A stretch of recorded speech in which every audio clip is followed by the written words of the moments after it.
I'm Lance Hegland, a resident of Minnesota's District 40B in Hennepin County, Brooklyn Center.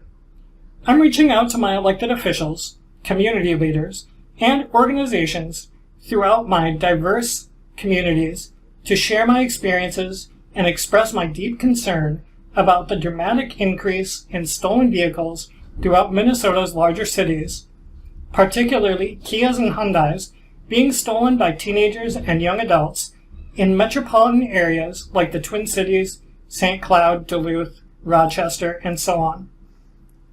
During the evening of Tuesday, July 12th, my sister had stopped by to visit me at the group home where I've been living.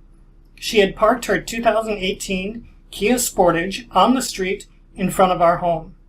Within an hour, her vehicle was stolen by 6 males who appeared to be somewhere between 14 and 20 years old.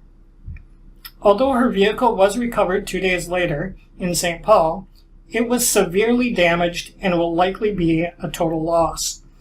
Equally concerning, the suspects used the vehicle to commit several other crimes throughout the Twin Cities, including burglarizing an occupied home.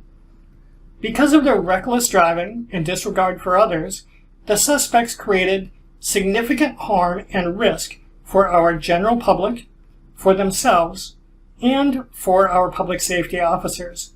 Not only did they severely damage my sister's vehicle, they nearly drove into one of the public safety officers attempting to approach the vehicle, then created significant damage to numerous public safety vehicles by intentionally crashing into them repeatedly, before causing damage to a homeowner's yard to escape the officers. It's also important to note that the suspects had one or more weapons. One of the suspects mentioned having a gun to a witness of the theft on our street, and unused bullets were found in the vehicle. For more information about our experience, please see the video linked below in this video's description. Sadly, we've heard that the primary suspects had previously been charged with other crimes, including vehicle theft, burglary, and possession of dangerous weapons.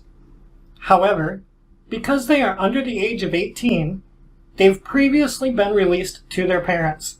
Sometimes they've been placed under house arrest. However, they've removed the tracking devices and chosen to continue creating harm and risk throughout our communities. Often, their parents feel helpless, overwhelmed, and unsupported. Ramsey County Sheriff Fletcher and Deputy Scott share more information about these crimes and these particular suspects during their Live on Patrol episode 244, recorded July 14th, which is linked below in this video's description. The dramatic increase in vehicle thefts, sometimes involving physical violence, has fueled fears and anxiety throughout our communities. The losses are huge. Their reckless driving has injured and killed community members. Their activities have severely damaged a lot of private property. Loss of life, loss of health, loss of reliable and safe transportation, greater difficulty getting to and from work, school, the grocery store, and community activities. Sometimes loss of employment. People may think financial losses from destroyed vehicles, damaged property, loss of personal items, and injuries are covered by insurance. But they're not. Not all the financial losses, anyway. Often, the replacement costs are much higher than the insured item's values.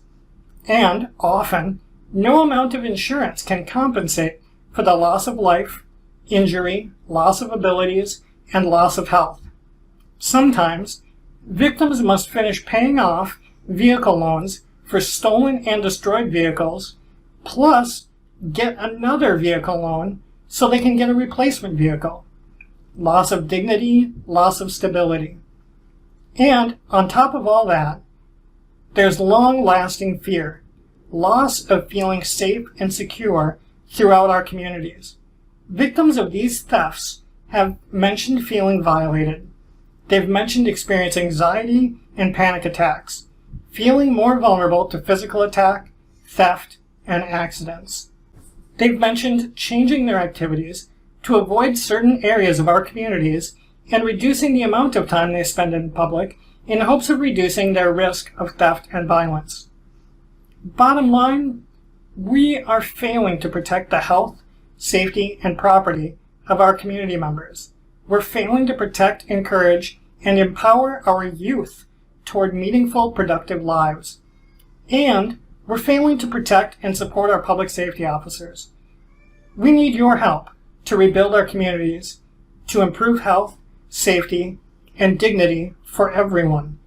We desperately need the support and coordination of our elected officials, our community leaders, and our organizations, people like you, throughout our many diverse communities. How might we better demonstrate compassion, wisdom, and persistence throughout our communities and our broader society? Some questions to consider are outlined in the video linked below in this video's description. Thank you for your public service, sharing your limited time and energy, your talent, your tools, and your connections with others to help address these challenges, to help create the communities we all want and deserve.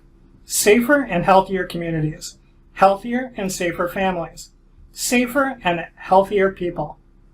Thank you for demonstrating compassion, wisdom, and persistence throughout our many diverse communities on our behalf.